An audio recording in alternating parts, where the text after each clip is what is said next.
Olá pessoal, vamos continuar nossa aula de tabela periódica. E só relembrando, na outra aula a gente falou alguns aspectos e alguns pontos históricos da tabela periódica, incluindo algumas ideias que surgiram para a formulação desse instrumento que a gente utiliza na química. Eu também mostrei para vocês que a tabela atual, essa aqui que está descrita, tem 118 elementos. Nós temos várias formas de demonstrar a tabela periódica. Dependendo do livro, vocês vão ver cores diferentes, como essa, ou algumas delas, tipo essa aqui, que tem a classificação, tem a distribuição eletrônica. Dependendo do modelo, vocês vão ter mais ou menos informação. No geral, a maioria delas sempre tem as informações imprescindíveis, que trata-se da massa, o nome do elemento, o símbolo e o número atômico. A gente comentou também sobre os períodos, as famílias e os períodos, né? A gente tratou dos períodos e tratamos das famílias principais, que são as mais trabalhadas, principalmente na parte de ligações químicas, que são os elementos representativos. Família 1A, dos metais alcalinos. Lembrem desses nomes. Tá? Família 2A, metais alcalinos terrosos. Família 3 é a família do boro, é o primeiro elemento da família. Família 4 é a família do carbono, se vocês observarem aqui na tabela, certo? E a família 5 é a família do nitrogênio. Essas três aqui, seus nomes são referentes ao primeiro elemento de cada família. Lembrando que as famílias são na vertical aqui, ó, certo? A família 16 ou 6A são os calcogênios, começa no oxigênio. A família 17 são os halogênios, começa no flúor. E a família 18 são os gases nobres, que começa no hélio. Então, vamos tratar agora, falar um pouco de cada uma de algumas famílias, certo? E vamos começar, obviamente, pela família 1, que são os metais alcalinos, certo? Os elementos dessa família são lítio, sódio, potássio, rubídio, césio e frâncio. Por que não está o hidrogênio? Se a gente observar aqui, ó, o hidrogênio, ele, apesar de ser classificado aqui na primeira família, ele não faz parte dela. Ele só está aqui por uma questão estética, uma questão de posição, porque ele é o elemento número 1. Mas, se vocês observarem, a cor dele está aqui branco. Ó. Ele não faz parte aqui dos elementos metálicos. Porque o hidrogênio ele tem características de metais e características de não metais também. Por conta disso, apenas a partir do lítio que a gente vai considerar metais alcalinos. Os elementos dessa família devem ser guardados imersos em querosene, pois o contato com o oxigênio do ar e a umidade atmosférica eles reagem violentamente. Por exemplo, aqui, ó, isso aqui é lítio, certo? Aqui seria quando a gente adiciona sódio em água. Se você adiciona potássio, ele explode.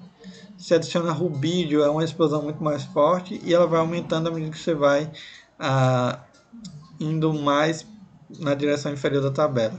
Então, o lítio, quando ele é exposto no ar, ele fica escuro assim, ó, porque ele oxida muito fácil. O sódio também. Apesar de serem metais, eles são macios. É muito fácil cortar uma barra de sódio. É a mesma coisa que cortar um pedaço de queijo, um pedaço de manteiga. Corta muito fácil. E eles oxidam muito fácil. E não se deve, obviamente, colocar na mão, porque como eles reagem com água, e o nosso corpo é basicamente, a maior parte é água, ele vai começar a queimar a nossa mão até que toda a água seja consumida, ou até que ele acabe. Então é algo extremamente perigoso. Nós temos os metais alcalinos terrosos, né? Esses metais, esses elementos dessa família também são bastante reativos com água, mas não tanto quanto os metais alcalinos da família 1A. O cálcio ele é mais reativo do que o magnésio. e a sua reação com a água produz hidrogênio. Então, quando a gente adiciona cálcio em água, a gente produz hidrogênio. O magnésio, quando ele queima, ele produz uma luz bem bonita, branca, dessa forma aqui, ó. Aqui tem uma fita de magnésio queimando. Ela era utilizada em flashes de máquinas fotográficas. Aquela a luz intensa que era utilizada nos flashes era proveniente de um filamento de magnésio que emitia essa luz, certo? Nos metais alcalinos terrosos nós temos o berílio, o magnésio, o cálcio, estrôncio, bário e rádio. Vejam que aqui, ó, em alguns elementos, por exemplo, aqui nos alcalinos, tem o frâncio e aqui eu tenho o rádio. Esse símbolo aqui quer dizer que o elemento é radioativo. E isso aqui representa o estado físico dele. Algumas tabelas periódicas colocam essas informações também, certo? Um detalhe que vocês devem notar é que, veja, na família 1A, a última camada, ou seja, o último subnível é o S1, certo? Um elétron colocado aqui no S. Veja que aqui, apesar de ser no nível 3, eu tenho S1, ou seja, eles terminam com a mesma distribuição eletrônica, ó, S1. E se a gente observar a família 2A, vai ser a mesma coisa, eles vão terminar em S2, certo? Essa característica é referente a essa família. Então, todos os elementos dessa família terminam a sua distribuição eletrônica, que vocês já viram no diagrama do Linus Pauling que eu passei algumas aulas atrás, com a configuração S2. Então, nesse caso aqui, o magnésio termina em 3S2, o cálcio termina em 4S2. E aí, quando o elemento vai aumentando o tamanho, você pode aumentar os níveis de energia. No caso dos metais, dos 118 elementos químicos que a gente encontra na tabela periódica, cerca de 96 são metais, sendo 28 representativos. O que são os metais representativos? Deixa eu voltar aqui para a tabela para mostrar. Veja só. Elementos representativos são esses aqui, ó, certo? Dessas duas colunas e dessas colunas aqui. Então, esses aqui são metais e alguns desse lado aqui são metais também, alguns outros são não metais. Por exemplo, aqui você tem essa separação. Ó. Aqui nós temos metais, certo? Aqui nós temos semimetais, aqui nós temos não metais, gases nobres. Vamos voltar lá. Então, nós temos 96 metais, 28 deles são representativos, fazem parte daquelas colunas que eu mostrei para vocês, que são as que a gente mais vai trabalhar, que são as mais comuns de se utilizar e dos elementos estarem presentes no nosso dia a dia. Obviamente que alguns outros de transição também estão, mas os elementos representativos são, digamos, os elementos que obedecem de forma mais adequada à regra do octeto. A gente não viu essa regra ainda, a gente vai ver mais para frente, mas só para adiantar para vocês, são elementos que são mais fáceis de trabalhar, que têm uma certa estabilidade, uma configuração eletrônica que proporciona a esses elementos uma certa estabilidade, certo? A gente vai ver com mais detalhes o que é estabilidade, por que esses elementos são assim, por que os outros não são e tudo mais, quando nós estivermos estudando ligações químicas. Então, voltando aqui, 28 são representativos, 38 de transição, que são aquela coluna que está no meio, né? Várias colunas que estão ali no meio da tabela, e 30 de transição interna, que são aquelas duas barras que estão abaixo da tabela, são os elementos de transição interna, certo? De acordo com o diagrama de energia que a gente aprendeu, que é o diagrama de Linus Pauling. A principal característica química dos metais é a sua tendência a formar cátions. A gente já viu que os elementos eles podem formar íons positivos e íons negativos. Os íons positivos são os cátions. Os íons negativos são os ânions. Os íons positivos são formados quando os átomos perdem elétrons. E os íons negativos são formados quando os átomos ganham elétrons. Os elementos metálicos eles têm a tendência de doar elétrons, porque eles têm digamos que muitos elétrons nas suas camadas, e nas camadas mais externas são de certa forma deficitárias, deficientes, o que faz com que esses elétrons possam ser doados para átomos que têm uma tendência a receber elétrons, que são exatamente os que formam ânions, que são os não metais. Ao construir substâncias simples ou compostas, né, essa característica aqui, fisicamente os metais apresentam as seguintes características. Eles são bons condutores de calor e eletricidade. A gente sabe disso como? Por exemplo, a gente usa panelas de metais, né? Obviamente que existem recipientes refratários de vidro e de silicone que são utilizados em micro-ondas, em fornos e tudo mais, mas, no geral, as panelas são de metal para ser usada diretamente na chama, né? Ou seja, por que a gente usa o metal para fazer as panelas? Porque elas conduzem calor muito fácil. E é justamente isso que a gente precisa para que os alimentos sejam cozidos, né?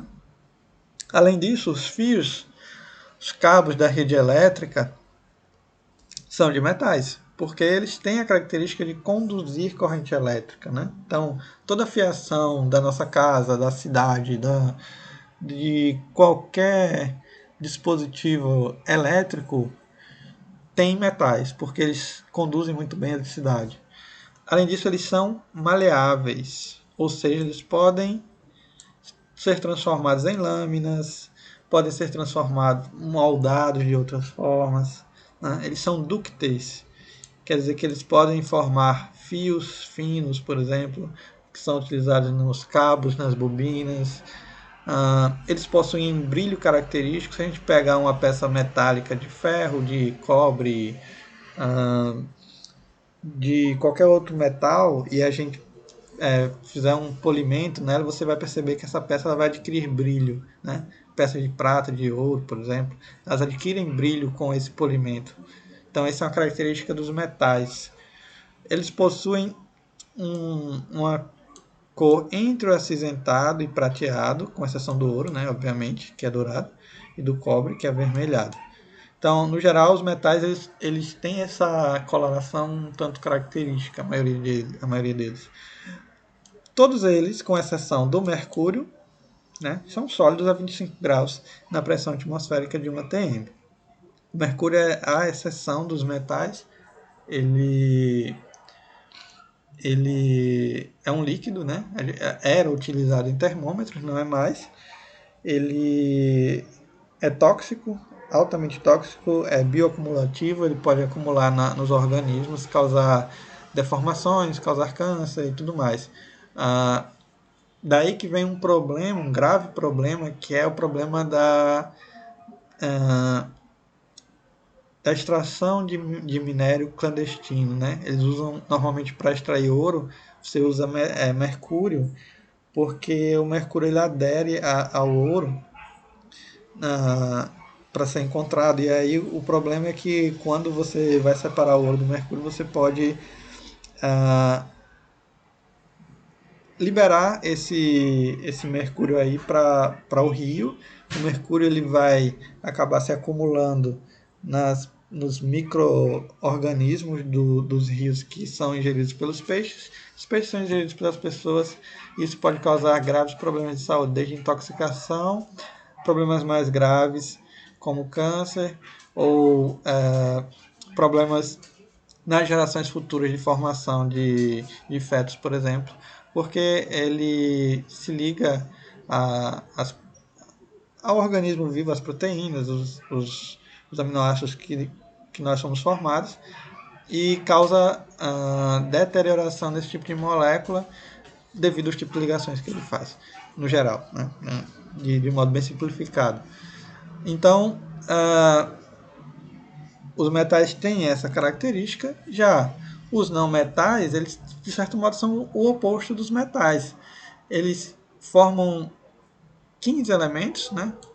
Temos aqui o boro, carbono, nitrogênio, silício, fósforo, oxigênio, enxofre, selênio, flúor, cloro, arsênio, bromo, telúrio, iodo e astato, que apresentam como principal característica a tendência de formar ânions. Então, como eu falei para vocês, os cátions são formados por metais no geral e os ânions são formados por não metais. Eles têm a característica de receber elétrons. Por conta disso, eles têm essa tendência de formar ânions. Fisicamente, os não metais eles apresentam, né, características bem diferentes dos metais. Por exemplo, eles não são bons condutores de calor, né? São isolantes térmicos. Por exemplo, quando a gente utiliza um material como o isopor, por exemplo, que é basicamente um polímero com ar, ele não conduz calor, né? A gente coloca algo gelado ou quente e ele permanece por um certo tempo gelado ou quente. Eles não conduzem eletricidade, né? Por exemplo,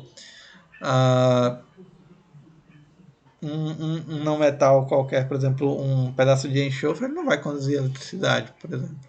Tem uma exceção que é o carbono, que alguns isótopos podem formar materiais semicondutores, mas são casos isolados. De modo que o grafite, na forma de grafite, o carbono também pode conduzir eletricidade de forma parcial. Alguns deles são usados como eletrodos, por exemplo. Eles não possuem brilho, né? Como os metais, eles são opacos e apresentam esse tipo de característica.